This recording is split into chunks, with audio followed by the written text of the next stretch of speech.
Hi guys, this is Kian and we are the Group 2 and we will discuss all about the competitive environment. We will tackle and share all about the ideas about this topic. And if you're excited to watch this video, then don't forget to subscribe and follow our social media accounts. So let's start.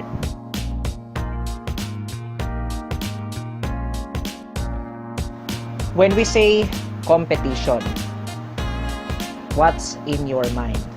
So for me, whenever I think a competition, there should be 2 or more participants that is competing to each other.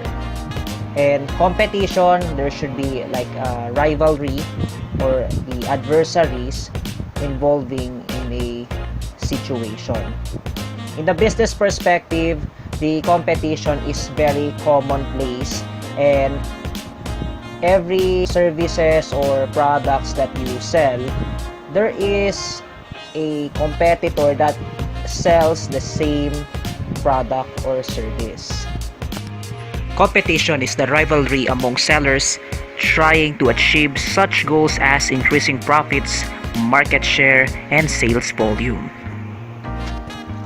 So, when we talk about direct competitors, this is defined as the another businesses that offers the same solution to fulfill your customers' needs as your business does.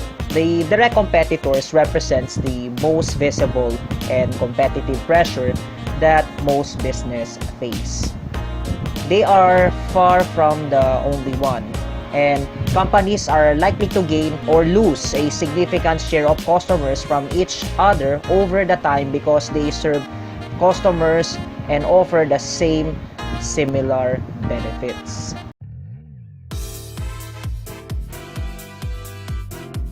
Hey everyone, I am Marge Devilla and I'm going to discuss about the competitive environment.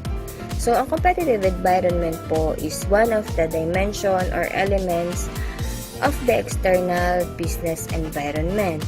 It also the action of the competitors and how those impact businesses. In every business of the industry, it is in regardless of products or services that it offers some form of competition.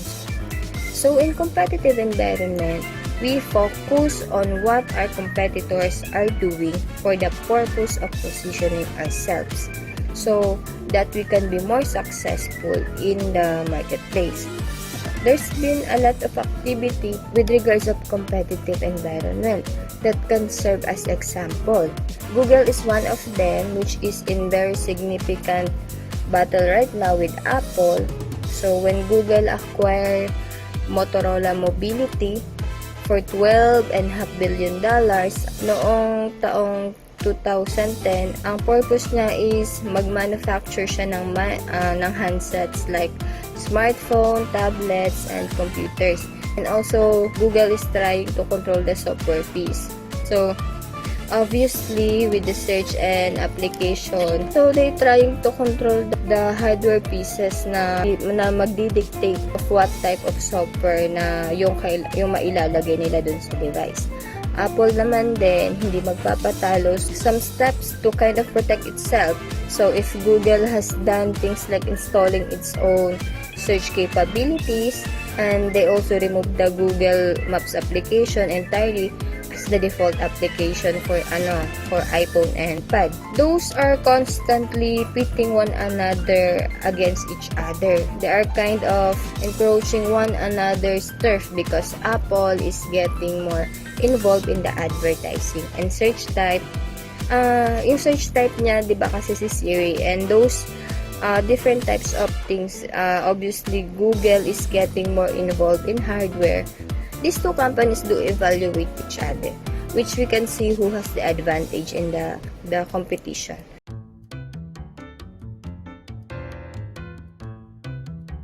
Good day everyone, I am Elyssa Bernardo and I will be discussing some topics about the competitive environment.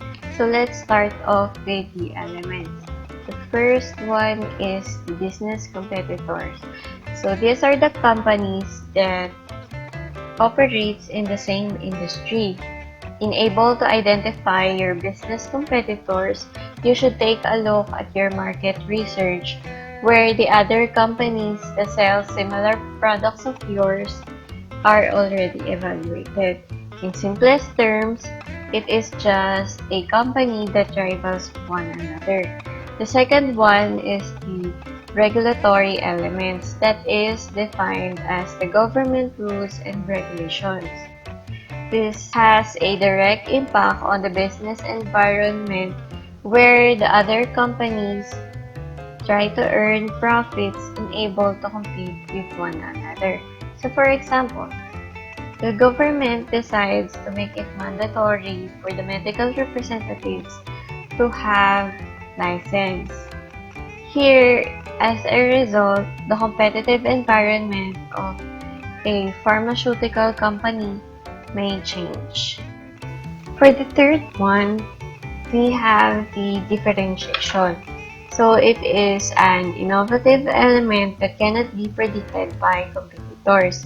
So for example, in Popeyes, their chicken is fried with more butter than that boasts with superior crisp, while Jollibee's Chicken Joy is praised for being crispy on the outside and juicy on the inside.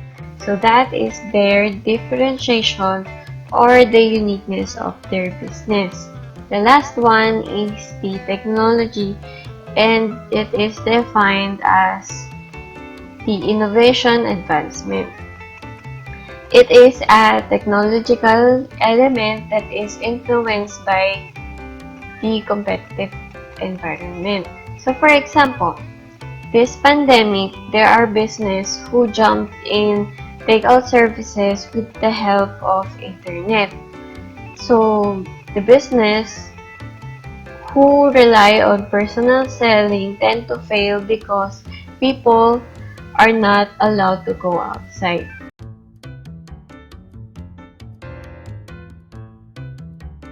So moving on, for some additional information, we have the types of competitors.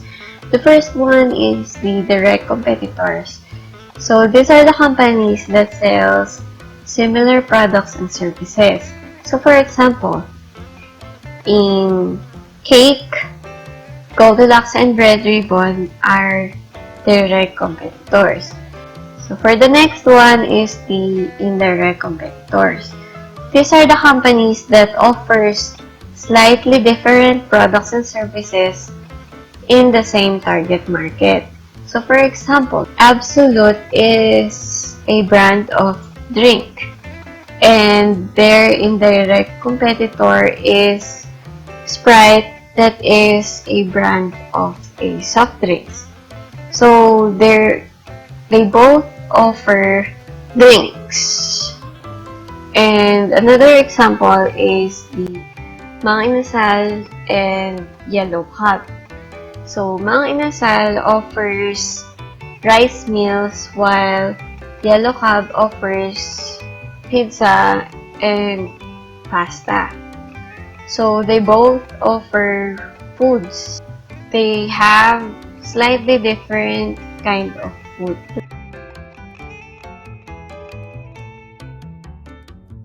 Last topic will be the Porter's 5 forces model of competition. The first is the threat of new entrants. This one refers to new competitors in the market. It has a support question of how easy is it for new business to set up a shop. Its advantages could be the barriers to entry and industry growth rate. The barriers to entry are the economies of scale, product differentiation, capital requirements, access to distribution channels, and government policies. The next is the supplier bargaining power. This refers to the pressures that suppliers can put on a company. It has a support question of how much power do suppliers have? So suppliers may have more power if first there are no substitutes available. Second, their product is unique. Third, they have specific expertise or technology needed to manufacture goods. Fourth is that they are able to integrate forward or begin producing the goods themselves. And lastly, they are in concentrated numbers compared to buyers. The next is the internal competition or the competitive rivalry. It refers to the competition between existing firms. It has a support questions of how many firms compete and how big is the market growing. So the factors that can affect industry rivalry are industry growth rates, diversity of competitors, exit barriers, number of competitors, and product differentiation. The fourth forces model of competition is the threat of substitutes. This one refers to the availability of other products that a consumer could purchase outside the industry. It has a support question of how likely does customers switch to an alternative.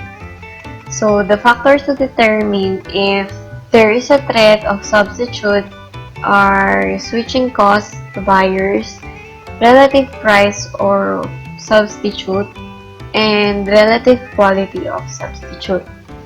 Then the last is the customer bargaining power. It refers to the pressure that consumers can put on companies to provide high-quality products and other benefits that a consumer can have. It has a support question of how much power do customers have. So the factors that can determine the customer strength are the percentage of sales, buyer concentration, price sensitivity, availability of substitutes, and threat of integration. To further understand the Porter's 5 forces model of competition, I have provided an example that is an analysis of the Starbucks company. So you can try to pause this video and try to read every forces of the model competition.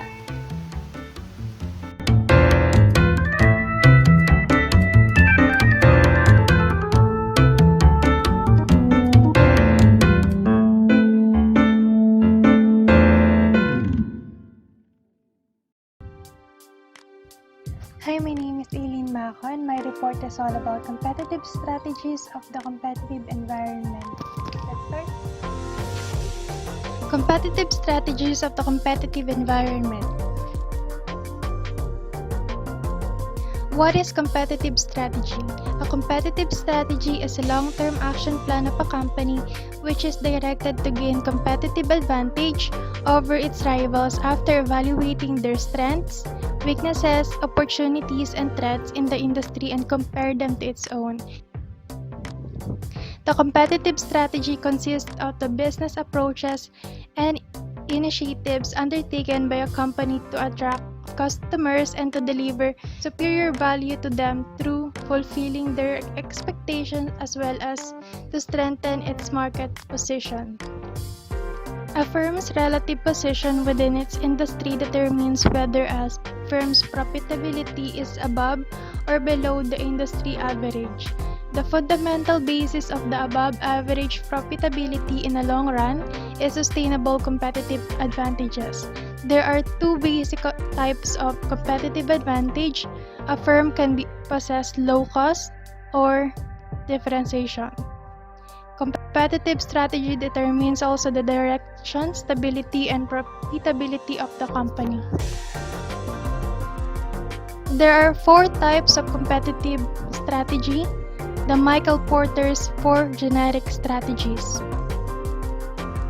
two basic types of competitive advantages combined with the scope of activities for which a firm seeks to achieve them lead to three generic strategies for achieving above average performance in an industry: cost leadership, differentiation, and focus. The focus strategy has two variant: cost focus and differentiation focus.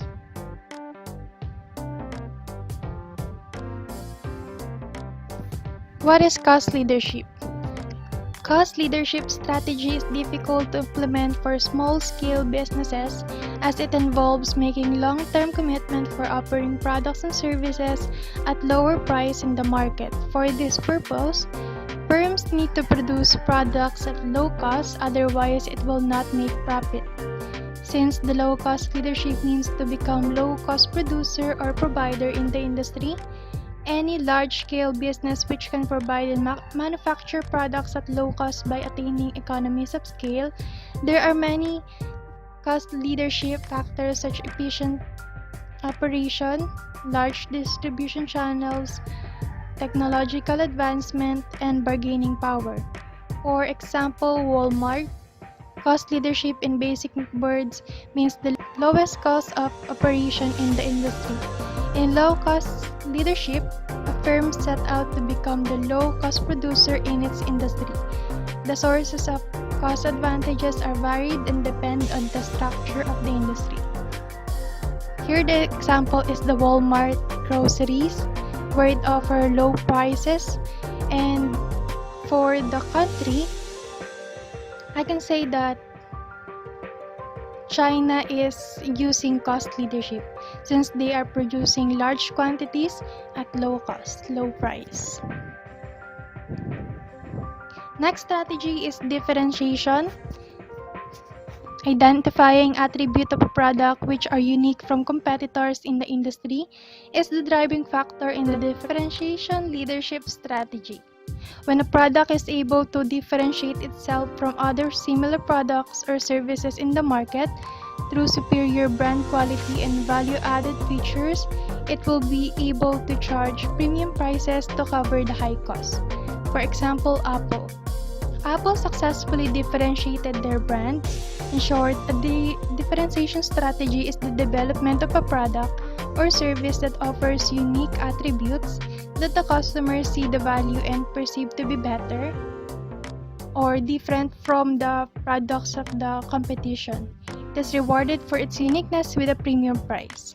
When the product or the company is unique, of course, it is quite expensive or pricey. Third strategy is focus. It has two variables, cost focus and differentiation focus. Cost focus, this strategy is quite a resemblance to the cost leadership strategy. However, a major difference is that the cost focus strategy businesses targets a particular segment within the market, and the segment is offered the lowest price of the product or service. This type of strategy is very useful to satisfy your customer and increase brand awareness. For example, beverage companies manufacturing mineral water can target market segment like Dubai, where people need and use only mineral water for drinking, can be sold at a lower than competitors. Another example is Papa Murphy's sell pizza that customers cook at home.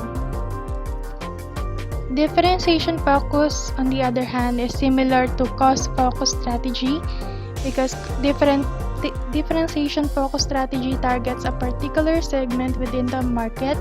However, instead of offering low price to consumer, firms differentiate itself from its competitors. Differentiation strategy offers unique features and attributes to appeal its target segment. For example, Breeze's Resort. It is a company having several resorts and caters only couple, having no children, and offer peaceful environment without any children disruption. The summary of Porter's 4 strategies. There's 3 strategies: cost leadership, differentiation, and focus. Wherein cost leadership is no frills, Differentiation is creating uniquely desirable products and services that only a company can offer. And focus, offering a specialized service in a niche market. Targeted market.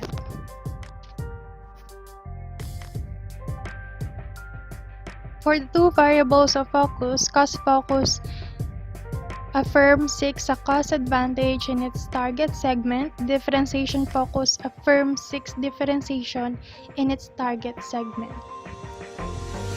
Here is the table. For the cost leadership, low cost, broad target.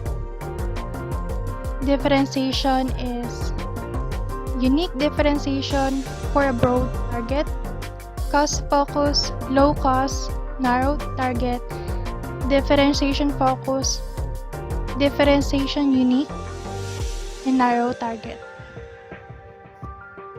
Cost leadership, Walmart. Differentiation, Apple. Cost focus, Papa Murphy's Pizza, which can be cooked at home. And differentiation focus, Breeze Resort with no children allowed.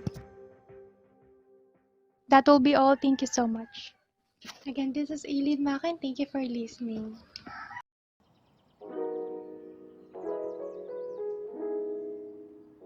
So let's talk about the challenges competitive of business. Itong competitive business na ito, ang challenges niya of competition is that manager must understand a company's competitive advantage and build a strategy that takes into account the competitive landscape. Competitive challenges dito sa business is may mga tinatawag din tayo kasing competitive strategy. Ito naman is from a managerial perspective, competition generally falls into the external environment, though it can also take shape in the internal environment through rivalry between strategic business units. Ito tinatawag nating SBUs. So, for managers, yung understanding ng external competitive landscape daw is a critical factor in assessing company strategies and benchmarking. So appropriately, to ensure the competitiveness of the firm, business that fail to keep pace with their rival will eventually be overpowered and often forced to develop an exit strategy. So to avoid the risk of competitive factors, nagdemand tayo ng mga strong understanding of operational efficiency. Ito yung low cost, quality production, differentiation, and competitive advantage for the target or whether or not you have a cost or quality advantage. So, meron din tayong tinatawag na operation. Ito yung refers to activities that businesses engage in on a daily basis to increase the value of enterprise and earn a profit. And also the activities that can be optimized to generate efficient revenues. Example nito is yung mga operational challenges. So for globalization, ang globalization is the spread of product, new technology, information, and jobs across national borders and cultures. Yung economic terms naman niya is described as an interdependence nations around the globe fostered through the free trade. So next is effective communication. Ito naman, convey information to another effectively and efficiently. And stability, being stable of business despite the changes. Yung managing overheads naman, managing all non-labor expenses required to operate your business. And then the monitoring performance, ito yung monitoring and measuring na mga performances. Itong listening to feedback, ito yung mga pag nakaka-receive tayo ng customer feedback, syempre we should listen and siguro mababago natin dito yung mga product or services na dapat nating baguhin. Next is the cyber risk. We all know that cyber risk is threat, data theft, and finding the right staff, selecting the right person for the right position. So, sa retaining customer naman, ito yung mga maintaining customers loyalty.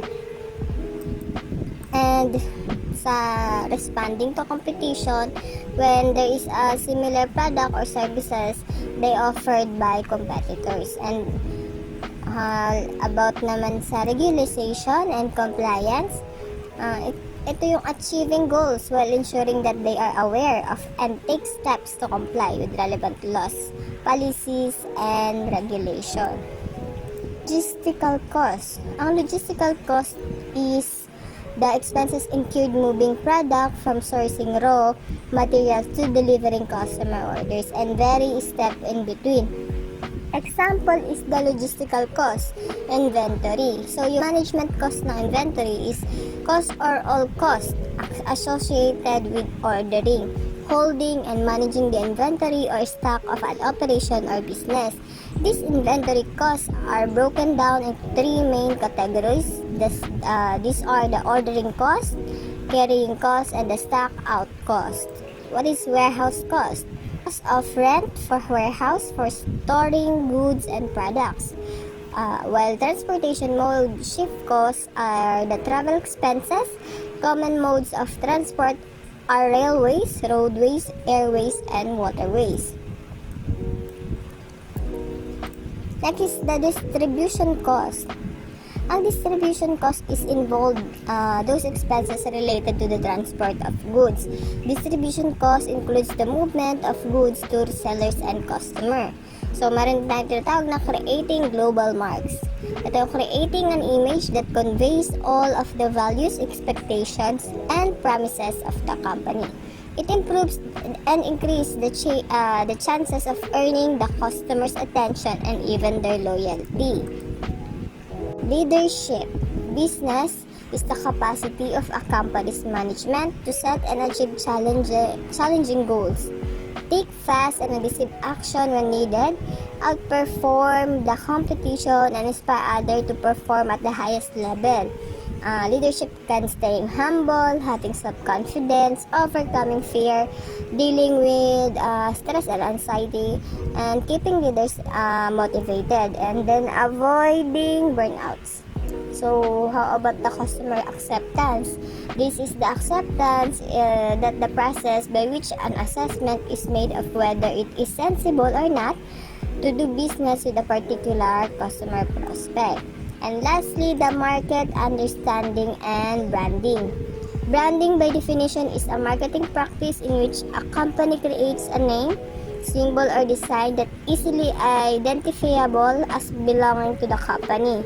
So, building company brand image and maintaining brand relevance. Thank you.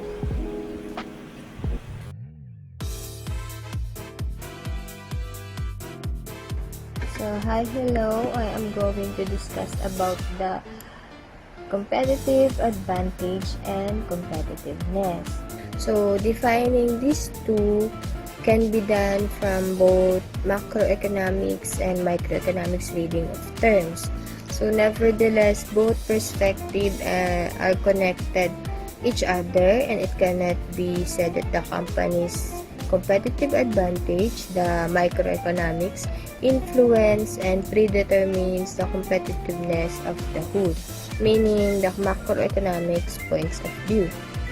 This is indicate that in the microeconomics nature of terms, competitiveness, which defines a competing company as a company that is able to compete with the competition and encapsulate the relative performance of the company in question at the given time.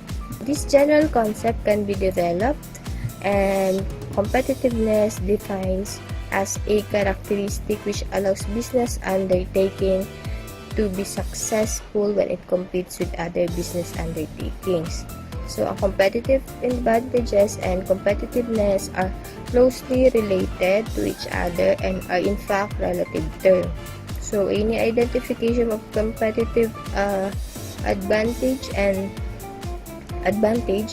draws on a comparison of group of companies. In that this comparison itself dependent on the nature of the market environment in which the company operates. So, we cannot talk of a company competitive advantages without also talking of a specific competitive condition or independent of specification of rivals. A company might be competitive in relation to several rivals, but uncompetitive to others. So, yung competitiveness is fundamentally generated then through competitive advantages, which is dun sa concept ni Porters na they offer the company an advantage over its competitors. Competitive advantage daw can be seen as factor that helps or allow a company to achieve success, which hindi daw siya nagagaranti din naman. So, there are many levels of the idea of competitiveness that arise from concept of company success. So, yung first level is achieving sufficient quality of advantages of competitiveness for the company to be able in the first place. So, we cannot understand this achievement of basic limits to the qualifying level of competitiveness. So, yung next level niya is the self-realization. Ito naman yung to achieve such success by reaching set targets that do not fundamentally threaten other competitors. So, in practice, this means that the company pursues its own specific targets and the achievement of which does not restrict competitors in reaching their target. In this case naman kasi companies do not come into direct conflict. Yung third level naman, nagre-require siya when it's impossible for a company to accomplish its own targets without affecting the achievement of targets by its competitors in some way, some significant way. Meron din tayong tinatawag na creating a competitive advantage on the market. Dalawa yun. The creating something the competitors do not have and the creating something that customer consider to be better than the alternates. Perhaps ito yung mga product made by other competitors or something they can make on their own or doing nothing. So, therefore, creating a unique value in the eye of customers means having a competitive advantage. Meron din tayo tinatawag na types of competitive advantage. It is universally known as reliability, flexibility, and effectiveness of cost. Are possible competitiveness advantage. So, quality can be defined through a set of innate properties as level of requirements of satisfaction. Kasi yung quality of a product encompasses the technical perspective production, yung production ng technology and technical standard. And in particular, the ability to satisfy customer requirements. Customer satisfaction kasi is closely related to the factors such as yung loyalty ng value for the customer, which increase the competitive advantage and competitiveness of the company. Kaya sabi ng may mga managers na naniniwala na that all function of the companies need to be improved at the same time in order to improve some of the constituent parts of the companies and competitive advantage. So, yun yung factors na nagde-determine ng ability ng company to achieve and maintain a profitable position in a changing environment. May sinasabi din si Porter, but this is just like 4 mutually dependent and mutually reinforcing attributes of competitive advantage. Sabi niya that allow to be successful to compete in a particular field. So, yung availability of qualified labor and infrastructure, demands for goods and services on the market, and meron ding associate support of industry including the presence of competing suppliers. So, yung company strategy din, saka yung structure and rivalry. So, sa pag-describe ni Porter, yung mga factor na yun, those which individually and as a system create context in which a nation's frame, born and compete. Consider that the most important issue of all competitiveness lies the pressure that this factor exerts on firm to invest and innovate. Continue lang sa pag-improve ng range of products and or services that company offer has become increasingly popular. Pag yung continual improvement natin is based, sinasabi rin niya na meron siyang pinabase sa kanyang 5 pillars. 5 pillars ba ni Porter's ata to. So, yung involvement of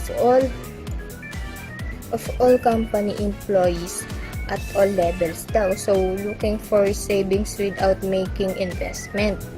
Yun yung isa. And then, enumerating data and information, using common sense as a basic tools, implementing ideas from practice. Isa rin yun.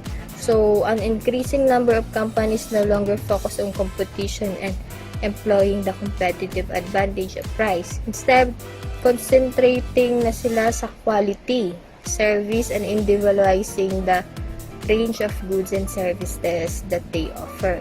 So, to assert themselves on the market, however, companies are also using competitive strategy. So, based on their experience or specific know-how and the expertise of their workers, yun yung nila. So, yung ibang companies naman, nagbi-build ng kanilang success on the reputation of the company's or brand product. So, some companies consider their management of key customers to be competitive advantage. Companies can achieve considerable competitive advantage by taking into consideration ethical and environment demands ng products, price, and distribution, but cementing the company's position with a competitive environment. Yung having satisfied customers and achieving better financial results. These are some of advantages as arising from greater responsibility in a company's marketing behavior. So that's all. I hope you learned something. Thank you.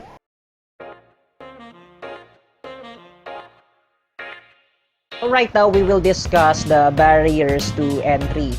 And on this first bullet, we will discuss the condition in which make it difficult to become a significant competitor in the new market. So what are those? First is the economies of scale in production, delivery, advertising, and selling. If a competitor has a massive production of products and have different channels to sell the product and rampant advertising, it would be difficult to the new businesses to entry in the new market. We could see that if they have already the channels, of course, it's really hard to gain entry or look for a channel member to sell your product if there is already an existing competitors that they have signed with. Another thing, if there's a rampant advertising in the products or services, then of course, there's already the customer loyalty on that product, or there's already a brand awareness involving on it. So sometimes we need to have to think twice on how we could sell our products, especially if we're entering in that industry. And is the initial financial investment that requires extensive resources. If the industry is already saturated, it would require you more financial resources to catch up against to your competitors. For example, the case of the telecommunication companies.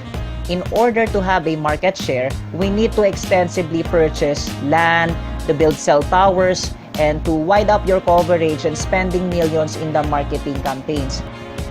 Like in the case of Dito Communications, this is the new entrant in the telecommunication company in the Philippines. And we know that this company is spending millions in building cell towers for the marketing campaigns, and they're trying to capture the local masses and gain a market share in the telecommunication industry. And we know that the fact in the Philippines that Globe and PLDT are the reigning in terms in the communication company. So in terms with this, the new entrants are really having hard to invest since they need to spend more money in order to gain market share. The third one is the lack of sources to production. This is in terms with the raw materials, the technology, and the labor skills. And there are some cases that the availability of the raw materials are not abundant, and you're unable to find a supplier that supplies your needs. The technology available is not enough to produce the product or the services needed, and the personnel that you hired are not enough to meet the production needed. So these are the cases that we need to address as well, and that's why the other entrants are, or the new businesses are unable to enter in the industry. The fourth one is limited access to distribution channels. Distribution is a vital role to sell your product to the specific market. It helps to channel your products properly. And most of the problems of the new businesses is to find a better distributor to sell their products in a specific market.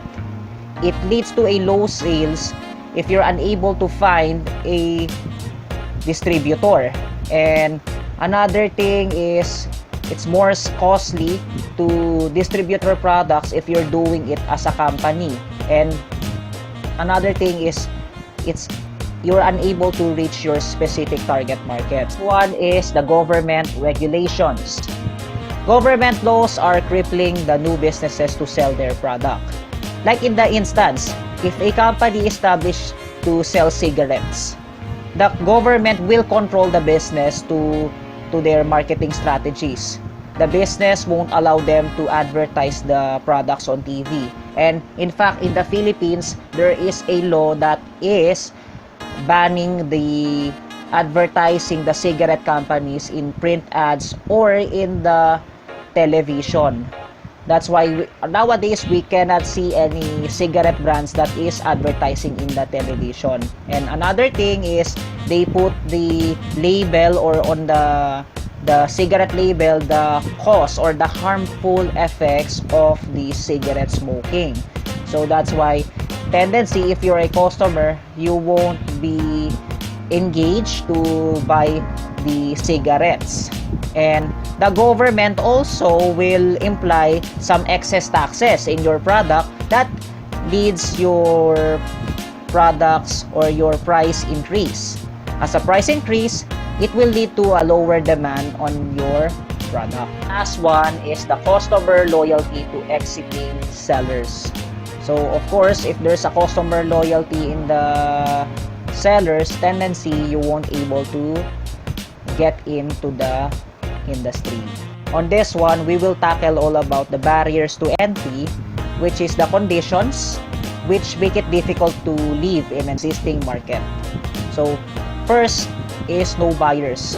There are some cases that a particular product is not saleable to the market that leads no one buying it.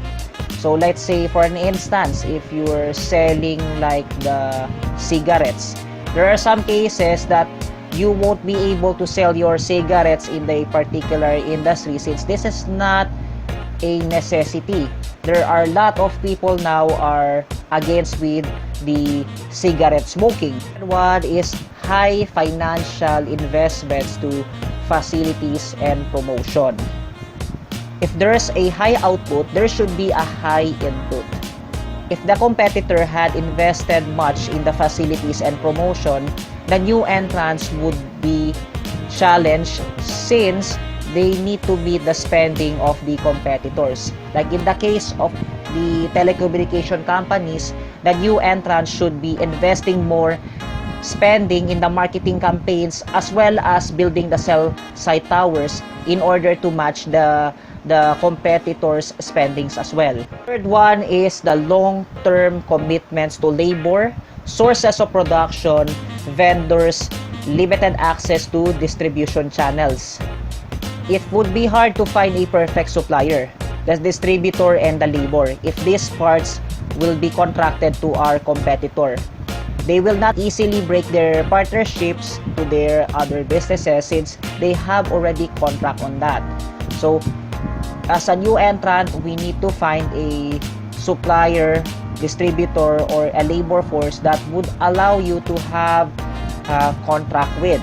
And with that, That's one of the main challenges of the new entrants. Fourth one is the government regulations. In the case of the government projects, if the government had already awarded a project to a particular firm, the new businesses would be difficult to take over the project due to the terms and conditions on the contracts that has been awarded to the businesses. In addition, there is a procurement procedures that is needed by the government before setting up a contract to a business. On the other side, in the building a roads, there should be a public bidding that will be involved. And whenever there is a public bid, it should be meeting the guidelines from the government so that it would honor the project. The last one is the customer's loyalty. On this one, there are customers had already patron of the existing products or services that is hard to convince to purchase our products and service. And consumers also tend to satisfy their needs and wants. If the existing competitor had meets the consumer's needs, then it would be hard to convince them to make a sale. So I hope you enjoy this video presentation that we share. And let me know in the comment section what is your insights or learnings about our topic. Just feel free to comment down below and we'll surely entertain your answers. Again, this is the group 2 and we're now signing off. Thanks for watching.